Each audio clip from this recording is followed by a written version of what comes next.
All right, we might as well take it away. Okay, good to go. All right. All right, thanks very much. I want to start by saying that we respectfully acknowledge that Trent University, and also where I am seated today, is situated on the treaty and traditional territory of the Mississauga Anishinaabe. We offer our gratitude to the First Peoples for their care for and teachings about our earth and our relations. May we honor those teachings. So it's my really big pleasure here today to introduce Dr. Jessie Popp. Dr. Popp is a chair in Indigenous Environmental Science at the University of Guelph and a member of Wikwemikong Unceded Territory. Jessie received both her MSc and PhD from Laurentian University, where she worked on spatial ecology of caribou for her master's, and then the population dynamics of reintroduced elk for her PhD. Prior to coming to Guelph, where she's at now, she held a Canada Research Chair in Indigenous Environmental Science at Mount Allison University. So Jessie's research program, I think, is truly as fascinating as it is complex and difficult to get your head around in some ways. And as we'll hear about today, so her research and teaching weave Indigenous and Western ways of knowing to contribute to the advancement of environmental and ecological science. Her interdisciplinary research uses a two-eyed seeing approach, which I think she'll talk about and we'll hear and learn about today, to investigate the causes and consequences of wildlife population fluctuations in ecosystems and to Indigenous traditional ways of life. Her work contributes to conservation, sustainability, and the progression of natural sciences in the spirit of reconciliation. So today, her talk is titled Weaving Indigenous and Western Ways of Knowing in Wildlife Ecology. And so I'm very excited about this and welcome, Jessie. Thanks, Joe.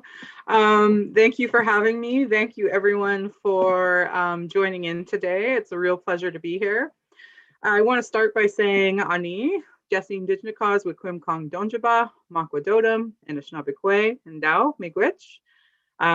So my name is Jessie Popp. I'm a member of Wikwemikong Unceded Territory and assistant professor and chair in Indigenous Environmental Science at the University of Guelph.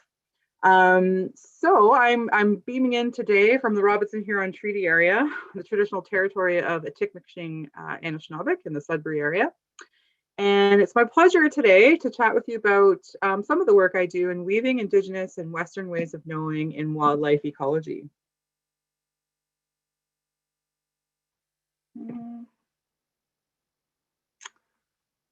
Okay. Oh, there we go. Sorry, technical difficulties for a second. So just to start off, I wanted to share a little bit about myself with you. Some of you know me, most of you probably don't. As Joe mentioned, I am a wildlife ecologist, and I have spent most of my time researching large mammals. So here there's a caribou in the background. I've also studied moose and elk and bear and wolves, but more and more my research attempting to take a more holistic approach as all things are connected. I'm a member of Wikwemikong Unceded Territory. Although I didn't grow up in the community, I grew up in Northern Ontario, and where I did my degrees at Laurentian University, as Joe mentioned. So my master's and PhD work were more Western science sort of focused, and throughout my time as a student, I started learning about ways to bring in Indigenous knowledge systems and ways of knowing in science through this journey of learning that I sort of embarked on.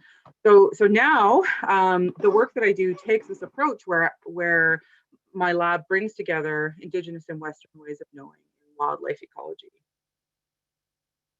So bringing together Indigenous and Western ways of knowing, there's multiple frameworks for doing so, and one is two-eyed seeing. Two-eyed seeing is a concept coined by Mi'kmaq elder Albert Marshall, who is from Unama'ki or Cape Breton, Nova Scotia. And Elder Albert Marshall says that you can better understand the world through seeing through two eyes or two lenses. So one with the strength of Western ways of knowing and knowledge system, and another lens through seeing through Indigenous ways of knowing and knowledge systems. And the idea is that these different ways of seeing the world are very complementary to one another, so it can help you better understand and see the world, and in the case of the work that I do, better understand ecosystems and environmental research. Now, on a note of worldview and ways of seeing the world, Raymond Periotti says that an individual's worldview, or the way that this individual sees the world, has a major impact on the way that he or she interprets it. So we see the world differently, we understand the world differently, which impacts the way we interpret it, our relationship with the world, but again, can be complementary to one another.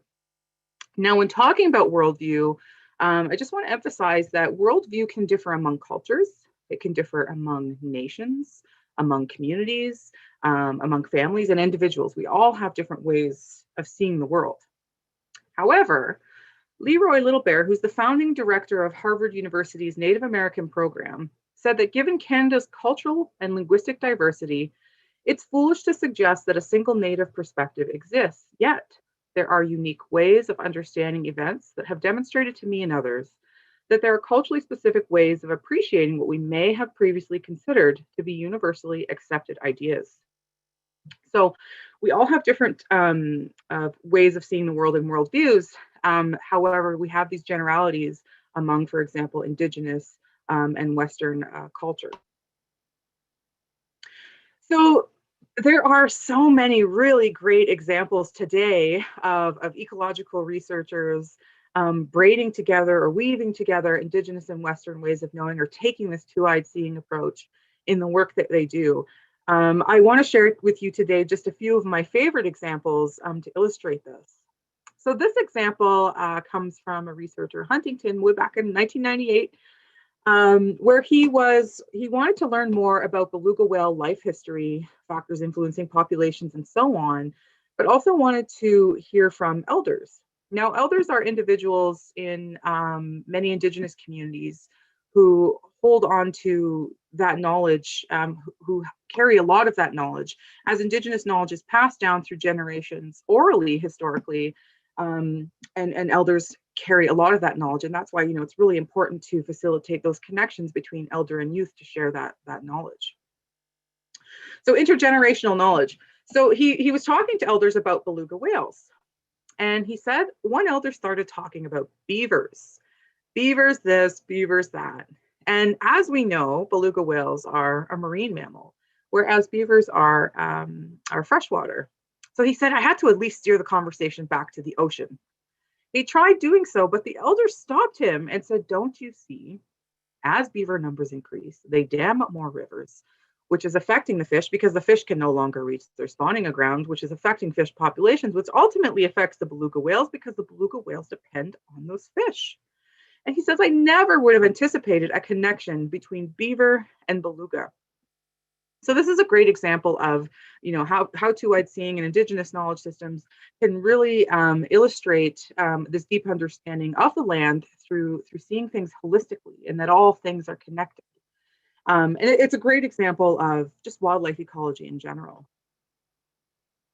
Another example published in Schmidt and Stricker in 2010, but this comes all the way back from the 70s, where scientists were attempting to get a population estimate on bowhead whales near Alaska.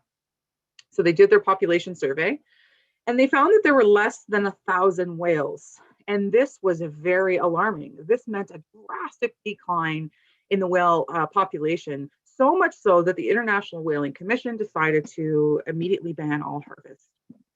So elders were sitting there questioning, what are you talking about, less than 1,000 whales? We think there's closer to 7,000 whales in this region. And so they sat down and started talking between elders and researchers who were doing the population monitoring. And the elder said, well, it looks like in your population survey design, you don't take into account the fact that whales, they do swim under the ice and they do feed during migration. So researchers decided to infuse this knowledge that was shared with them into redesigning their population surveys. They redid a survey and they found that there were closer to 8,000 whales. And they said this is an affirmation of the ecological knowledge held by individuals who depended on whales for food, fuel, and shelter. So a great example of population monitoring. And one more example, this is to do with ecology in general, but also in wildlife management. This has to do with wolves in coastal British Columbia. And several years ago, elders approached scientists and said, we have two types of wolves here. We have inland wolves and we have coastal wolves. And at first, scientists were apprehensive to believe this, but decided to look into this a bit more and found that, yeah, there was two types of wolves. You had your inland wolves, which were your typical wolf, your large wolves, long legs. You have to have long legs because you got to run fast to chase your prey thing, your typical wolf prey, like deer and so on. So these wolves were your typical wolves. But then you had these coastal wolves who were smaller in body size. They didn't need to be as fast because their prey was what they were focusing on in their diet was something that wolves don't previously do, things like mussels and clams and fish. They were focused on the coast. So these wolves were morphologically distinct, behaviorally distinct, and with further analysis, they were found to be genetically distinct, so much so that they now have their own separate management plans. So Chris Darramount, who's a researcher who has worked on this in this area from the University of Victoria, said for him, the most exciting part of this work is how science and Indigenous knowledge, even though they use very different approaches, often point to the same conclusions. So those are just a few examples of many, many examples today where Indigenous knowledge systems and two-eyed seeing has really advanced our ability to understand ecosystems, ecology, wildlife monitoring, and management. Now, in terms of some of the work that I have done to chat about some of the stuff that we're up to today, I'll step back a little bit to my PhD, which was only a couple years ago, to sort of start this story off. So my PhD was actually on elk reintroduction success. You might be aware that you have a reintroduced population of elk close by in the Bancroft area. We have actually been reintroducing elk to Eastern North America for the past 100 years. Here's a beautiful bull from the Burwash elk population just south of Sudbury. So here's a map showing the historical and current distribution of elk. So if you can see that light gray area, that's where elk used to range historically, and the darker gray is where we have elk today. Historically, elk used to range across most of Turtle Island or North America. And shortly after Europeans arrived, there was a lot of overharvest. Populations started becoming decimated. There was historically estimated to be about 10 million elk, but by the late 1800s, they were completely extirpated from the east. By 1970, there was only 500,000 left, which was a 95% reduction. So they were wiped out from the east. So if you look at the current distribution of elk here, you see sort of along the west mountains, you see a lot of elk, these darker areas where elk are. It was sort of a refuge where it may be difficult terrain for people to follow. So elk found refuge there. So in the past 100 years, people have been relocating elk from Western North America into Eastern North America. And you can see all these little pockets here. These smaller pockets are elk reintroduction areas. So the purpose of my PhD was to understand, why are some populations doing really good and some not so good? And one thing I found out that was a major source of mortality, among many other things, for elk, specifically in the Burwash region, was train mortality. Elk were getting hit by trains quite a lot. We tracked over 15 years that 70 elk had died along the railway in just this 20-kilometer stretch of railway bisecting its range, which is a lot with a very small population of only initially 170 animals. So this was an important source of mortality. In this photo here, you can see two elk who had unfortunately got hit by a train and died. We seem to notice that elk seem to be using the railway most in winter, or at least dying most in the winter, maybe using it as an easy travel corridor. And because elk travel together, unfortunately, many elk would get hit at the same time. So something important to look into more. And as the first step of doing research, I started looking in the background, what have other studies shown? And I found virtually very, very little information, not just in terms of impacts to railways on elk, but to wildlife in general. I couldn't find any literature. I thought, railway ecology is really underrepresented in science. We are noticing animals dying on the rail, but how are railways important to animals in other ways? Here's a white-tailed deer that was walking towards me on a railway. Seems like lots of animals are using the railway. Is it an important travel corridor? There's just so much that we don't know. So myself and Sean Boyle decided to look into this further. He was a road ecologist, which is a very similar linear feature. And we looked through some journals that were commonly published in for ecology research. 14 journals listed here. And we looked between 1990 and 2014 at all the road ecology and rail ecology papers. So the road ecology papers here are in dark gray and the rail ecology is in light gray. And you can see there were very few railway ecology papers in comparison to roads. So very underrepresented in science. So we need to learn more. We found some interesting things in terms of elk. So elk would significantly have a greater chance of getting killed by a train in deeper snow, possibly because it was harder to escape the railway, or maybe they're using the railway more, for example, in the winter, it's easier to travel. We found hot spots where elk were getting hit, so areas that they were more likely to get hit than it would be at random. We found these areas concentrated around the bends in a railway, so possibly because it was harder to detect oncoming trains. But these are all important for elk and important in coming up with mitigation strategies, like where do we place mitigation strategies, when do we place them? But I also wondered, like, how many elk are using the railway versus how many die? So I put up cameras along the 20-kilometer track of railway directly bisecting this population's range. And I found just about every medium to large mammal species that we have in the area was using the railway, and not just once, but over and over and over. Here we have a bull elk, a red fox, a moose, 2 wolves, a bear, so many more species, and so many pictures of animals using the railway in just 1 year. So very interesting stuff, and I think need to start looking into this a little bit more. So I started sharing this work with others, as scientists do, and some of my First Nation partners said, well, yeah, we are seeing species die on the tracks, but you should see what happens to our turtle species. And that really caught my attention because every turtle species in Ontario is a species at risk.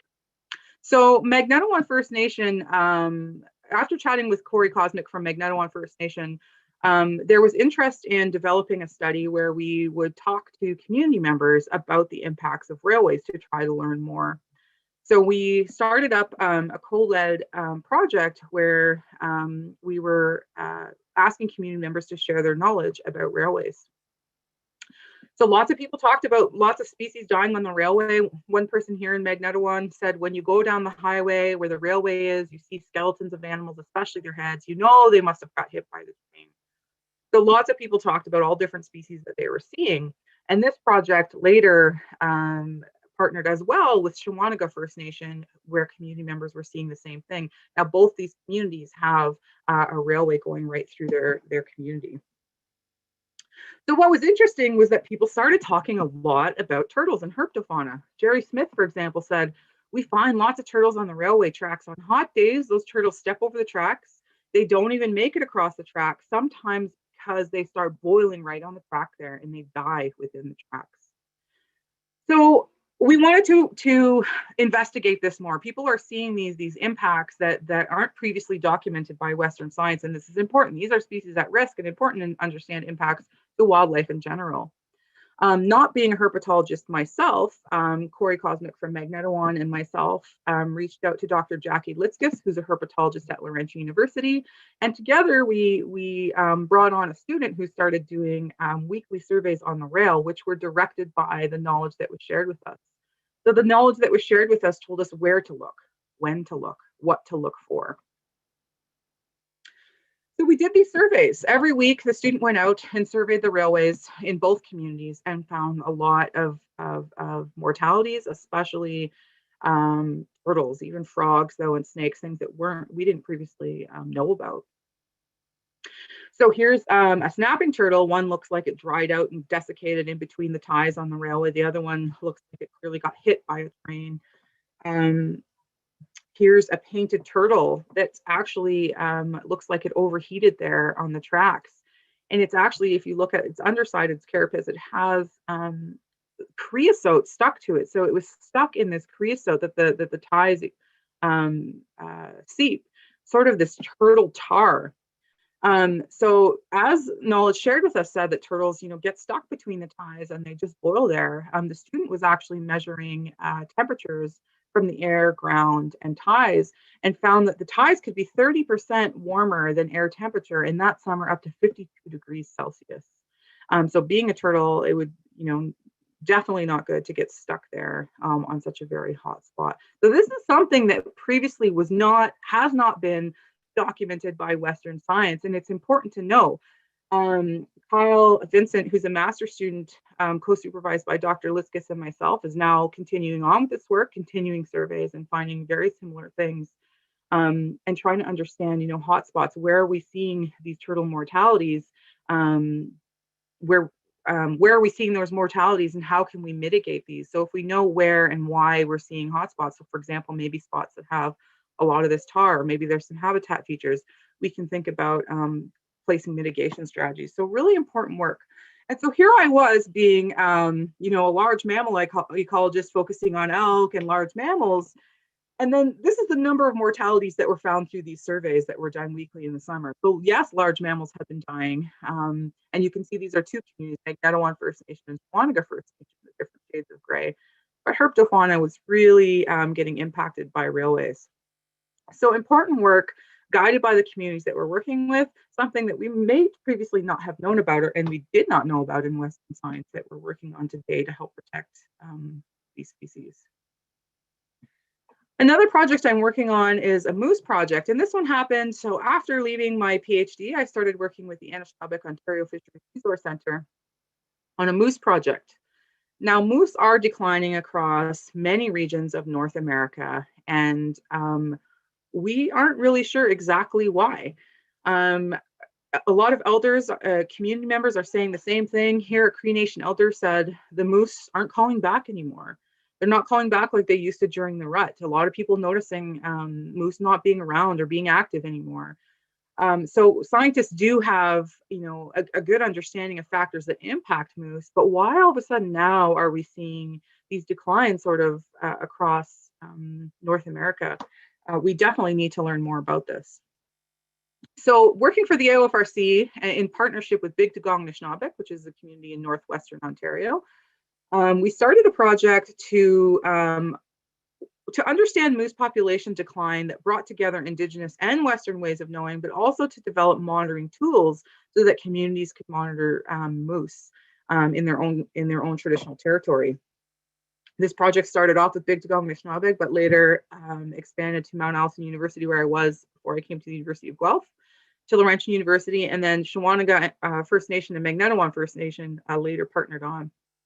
Working specifically with Big Dugong, though, we developed a moose monitoring app for the community, which was very supported, so that users could go out on the land and record the number of bulls, cows, calves they saw per unit effort of time. So sort of give an index of population change. So the idea is where community members are out on the land recording the number of moose they've seen per unit effort of time. If they're observing less and less moose as years go on, it's a good indication if there's lots of people recording observations that there's less moose available. So an index of population change. And what was really cool about this moose monitoring app that we developed was it would allow users to merge tradition with technology. So users could also record traditional knowledge through audio or through text entry. So for example, if a land user was out hunting and knew this one spot where his grandfather used to always take him, or his grandfather always knew that this is where you would see at least 2 moose, in this amount of time. And that individual went out and has never seen a moose in the last 5 years. So that's a good indication that there's something going on. So in addition to that, we still continue this work to bring together Indigenous and Western knowledge systems to understand moose. So I said Western science has a pretty good handle on factors that impact moose, but there are a lot of unknowns. It's likely that there are a lot of things impacting moose right now collectively, but what are those most important things that we should be focusing on? As far as I know, we haven't brought together Indigenous knowledge with Western science to understand limiting factors as of yet. So talking with community members from Big Dugong Nishnawbeg, Magnetawan First Nation, and Shawaniga First Nation, we asked community members questions like, are moose increasing, decreasing, or staying the same in your traditional territory? If moose are declining, what are some limiting factors? How would a decrease in moose, how would it impact the environment, and going full circle, you and your way of life? Now, when asking these questions, particularly with Bigtagong Mishnabik, I was really lucky enough to attend the moose hunt camp in this community. And this was one of the most influential, impactful things that I've ever done. And I was so happy to be invited to attend this. So the moose hunt camp happens for a week. The community completely shuts down. Everyone goes instead to moose hunt camp. Kids don't go to school. They get on the bus and they go to moose hunt camp because they learn there. The community comes together, and hunters hunt for those who can't hunt for themselves. So people like elders and people who just can't get out hunting. So while hunters are out harvesting moose, the community is coming together, building social relationships, learning traditions like traditional medicines, wild rice harvest, birch bark basket weaving, fish weaving, how to process meat. And it was just incredible to see all these traditions and ceremonies alive and being connected among community members. It was great to take part in that, to talk to people there. And one thing that we heard a lot of, we have a lot of great information that was shared with us from community members about limiting factors, about the importance of moose. But one thing that I personally didn't realize is just how important moose are to community. Juanita Starr said a lot of people don't realize most people just see moose as being food, but it's not just food. It's more than food. It's creating a circle of being. You're getting the teaching aspects, you're getting the social aspects, you're getting the value of moose far greater than any one person thinks. Moose are so important to the environment, but they are also so important to Indigenous peoples and culture, the cultural integrity. So through this work, I really realized at first going into university thinking, I'm going to focus on animals, on large mammals and biology. It's really all interconnected. Everything is interconnected, and you have to consider the socio-ecological impacts of the work that you do. Moose, for example, declining, again, impacts the environment, but impacts way of life, impacts culture. So it's important to think about your work and be open to being interdisciplinary, to consider social ecological aspects, to embrace multiple ways of knowing. This is a Greenpeace image that I just found online, but I absolutely love it because it's really important to do these things in general, to make your science more inclusive, but especially now when we're faced with such monumental environmental issues that are facing us today. Humans are really impacting the environment. Biodiversity is collapsing. Wildlife have nowhere left to go. It's considered that we're entering a sixth mass extinction. We're in an Anthropocene. We need to work together. We need to embrace multiple ways of knowing. And we need to understand that everything is interconnected. This isn't just impacting those wildlife species, but it's impacting us. It's impacting all of us. It's impacting Indigenous peoples and culture and traditions and ceremony. It's impacting us in huge ways.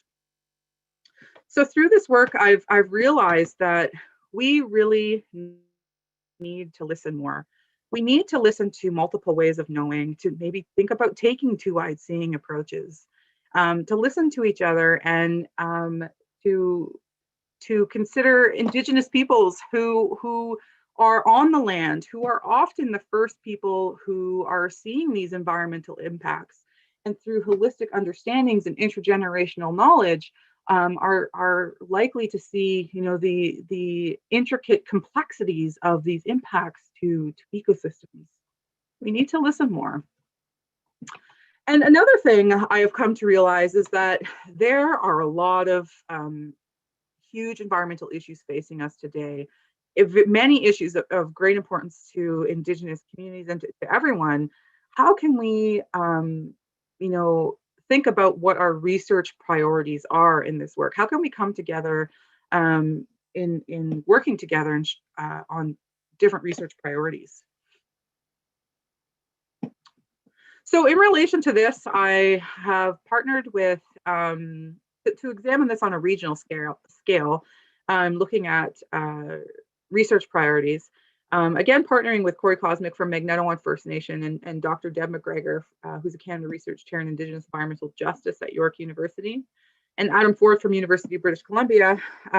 We are working with communities actually across Canada to help prioritize research direction, but also to understand how we can bring together ways of knowing in this work. So one specific part of this project was to connect guardians or Indigenous environmental stewards in a changing world in the Robertson-Huron Treaty Area around the Great Lakes region. So we put on a workshop where we invited community members to attend to have these discussions. So again, led by Magnetawan First Nation. I was affiliated with Mount Allison University, but now of course being the University of Guelph, York University, and UBC Okanagan. Inviting community members together to a 2-day workshop to discuss environmental issues. Now, environmental issues we could talk about so many different things, but we know through talking to community members and through attending sort of Indigenous environmental conferences that there are 2 issues that have been really apparent through discussions and through learning, and that is climate change and herbicide use in forestry. So each day focused in the workshop on a different thing. Today I'm going to focus just specifically on climate change for the sake of time. So we brought people together. We invited one representative from the lands department, an elder, and a youth to support, to facilitate intergenerational knowledge transfer together to discuss climate change. So we broke off into sharing circles where we had a facilitator at each group. And we had sort of 3 main questions that we talked about. What is your greatest climate change concern related to your community and way of life? What is your greatest climate change concern related to the environment? And what is the most important climate change research direction? So for the sake of time, I'll just briefly touch on the last question there. But to note, when we ask those questions, what's your greatest climate change concern to community and way of life, as well as another question to the environment, participants had such difficulty, trying to say there was an impact to way of life, and then there was a different impact to environment, because everything's interconnected. If something impacts the environment, something impacts way of life. So for the question, what is the most important climate change research direction? Participants at each sharing circle talked about different concerns, different priorities, and each facilitator listened carefully and documented things that people brought up. And then we got together, all the facilitators, and we talked about what are the top 5 things that people discussed the most. So we listed them here. And then we asked participants to take 1 sticker. So this is a dot voting method. Take 1 sticker and bring it up to this sheet of paper that was up on the wall into the area you think is most important for your community. So people talked about, in terms of important climate change research direction, people talked about water quality and quantity, baseline animal and plant inventory, and long-term monitoring. But the thing that people really were interested in the most in prioritizing was research and policies that include Indigenous and Western knowledge. But people also talked about risk assessments for communities and ecosystem approaches as opposed to species approaches. So monitoring things more holistically. So in terms of research and policies that include Indigenous and Western knowledge, here's a few examples of some things that people talked about. One person said traditional knowledge is scientific knowledge. Indigenous knowledge is equally as valuable as Western science. The value of Indigenous knowledge isn't taken as seriously by Western science, by Western ways of knowing. Western science can contribute, but it's not the be all end all. Science can complement our knowledge. So people, like a lot of people talked about this, an interest in coming up with approaches for climate change and just research in general, environmental research in general, monitoring in general, that could bring together ways of knowing in that work. The question people had, though, and this was a big topic for discussion, was how? How do we do this? How do we bring together ways of knowing in a way that will equally value both Indigenous knowledge and Western science? So this kind of is where our work has spun off to now, where we're taking a 2-eyed seeing approach in just this, and talking to communities across Canada to gauge an understanding of how they have used 2-eyed seeing in the environmental work that they do, but also to look through the Western scientific literature for case studies and examples, and bringing this all together so that our communities and everyone in general can see examples of how this was done, how this is done successfully. So to finish off with this workshop, one individual said, all of us, not just the elders, not just you, everybody, we all need to be working together. Circling back, this is, it's always important to work together. But now with these environmental issues facing us in such a huge way that they are today, it's more important than ever to work together. to embrace to embrace knowledge systems in an equal way.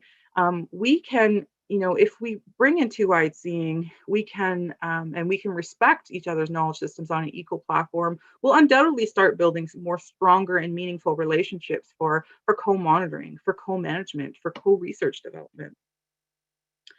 Now, when talking about partnerships and embracing multiple ways of knowing, I like to always, touch on that we need to ensure that we're doing this in a good way, that our research is done in a good way, that our environmental work is done in a good way.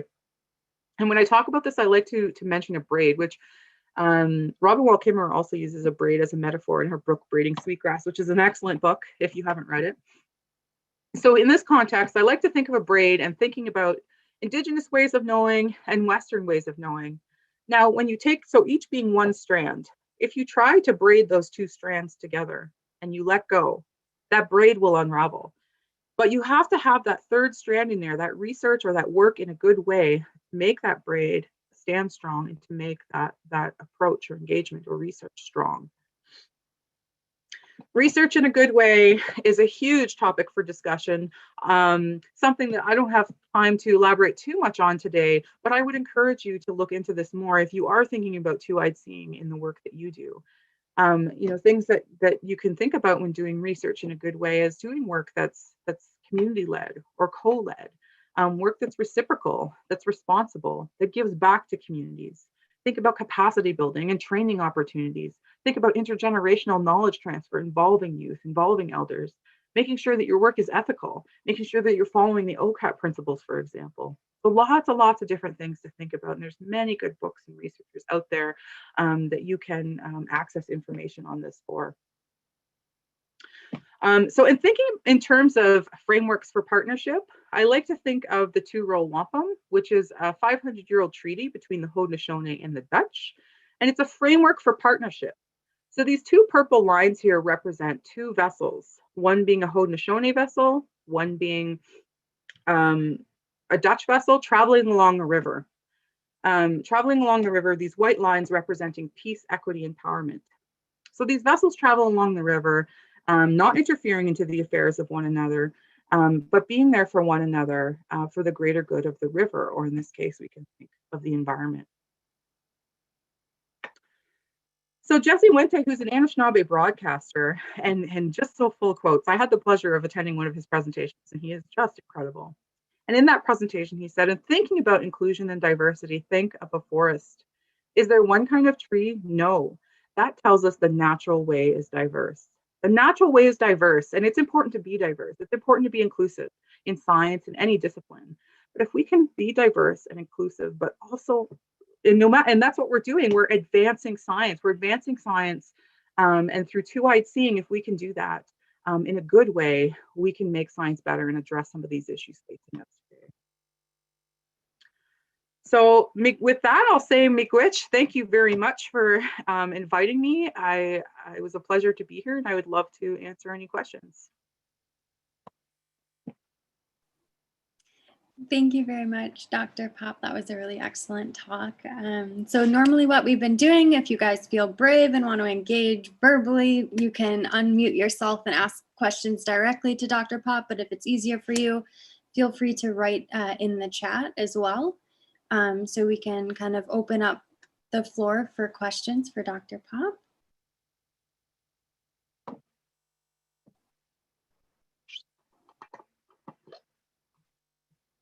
I just want to say, Miigwech, for your presentation. It really resonates with me as an Indigenous student going into wildlife ecology. And I really now have a big interest in now doing the two-eyed sense of seeing things. I really would love to now incorporate that into the work I will be doing in the future. I'm currently finishing up my undergraduate studies here shortly, and I will be pursuing a master's after.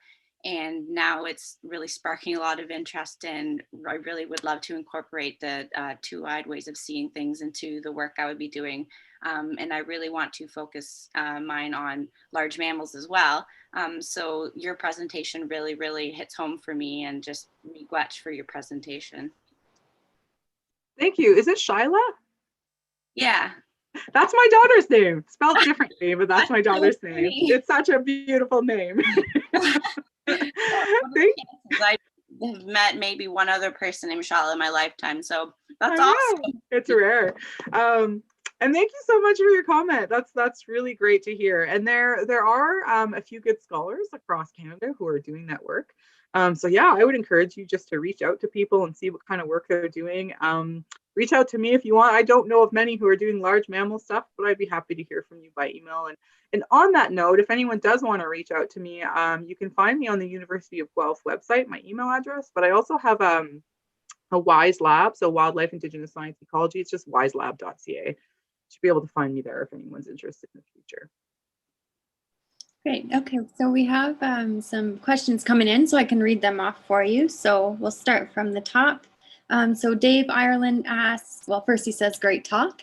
Can you briefly speak to the second point of the workshop, specifically forest ecology and pesticides? Thanks, Dave, for your interest in that. Yeah, I wish I could talk about so many different things. We've got a lot going on, a lot of cool stuff. So that part of the workshop, day 2 of the workshop, I was talking about connecting guardians. That aerial forest spraying of glyphosates is a very important issue to many communities. We have the TEK elders, who are a group of elders in the area, who are very advocate against aerial forest spraying. So our elders, our community members are telling us that the spraying of glyphosates in forests is really negatively impacting the environment and then way of life for people who depend on that. So for those who don't know, herbicides are sprayed in the forest after logging to try to deter the growth of early successional species, so that those more targeted species can grow up, which are more important to forestry economically. But that's changing the environment. It's changing the environment in a big way. And so animals like moose, for example, who depend on those early successional environments, what elders are telling us is that that is impacting, moose habitat. And then it's also impacting on all those other species who rely on that type of habitat if the forest were to naturally regenerate. So working with elders and community members for that, we have brought together a student, Heather Patterson, who's a master's student, is bringing together Indigenous and Western knowledge systems to identify research gaps in terms of that, to share widely, so through publication and reports and so on, but also to guide the work that she's doing for investigating that and thinking about, is there something else we could do to still manage the forest, but do so in a good way. Okay, so we have another question here from one of our students in the biology honors thesis course. So Jordan asks, do you know if there are any studies right now that are continuing the work you did on the railway mortality in the herpetofauna? Yeah, so I have a master's student right now who's working on that project. So he's continuing going out and doing those surveys, and also trying to look at hotspots. So, where we see these mortalities more than you would expect, so that we can start thinking about mitigation strategies. And we do hope to continue this work.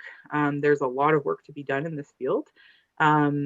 Like I said, railway ecology is underrepresented in science. Not many people are doing work in this area. They're doing a little bit of work out in the West, in Alberta area, but not very much.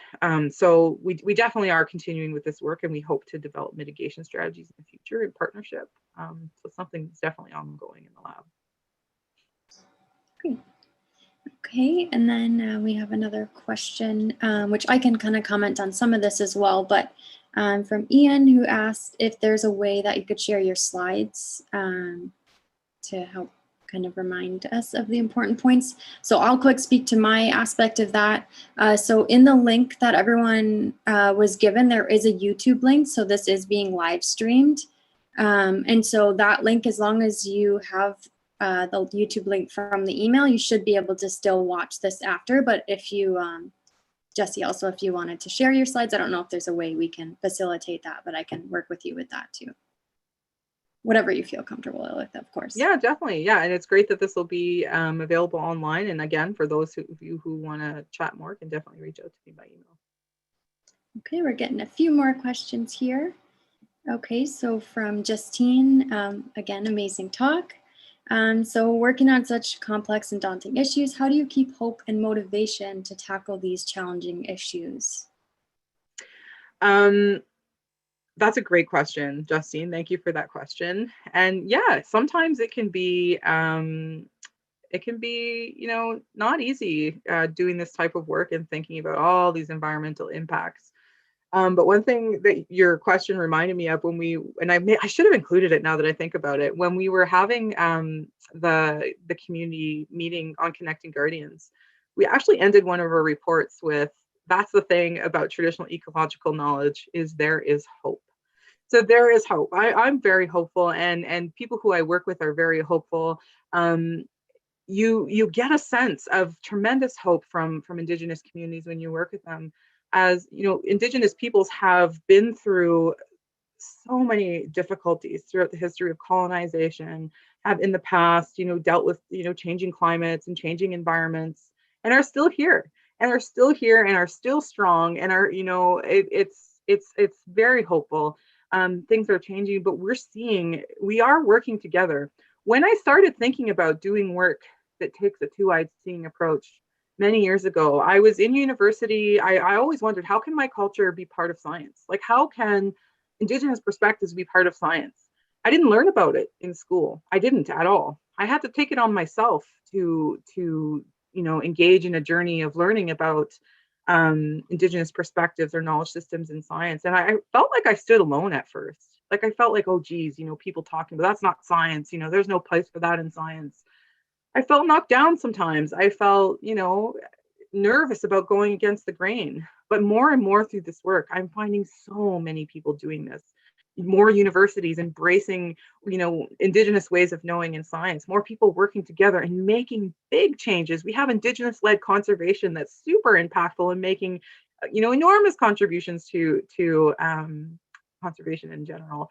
It's really great to be part of, and I am hopeful. And I think by being involved in work like this, it's very inspirational. Okay, we'll move on to our next couple questions. Also, let me know if you have a time frame. Are you fine with discussion for a little while yet? Yeah. Okay, perfect.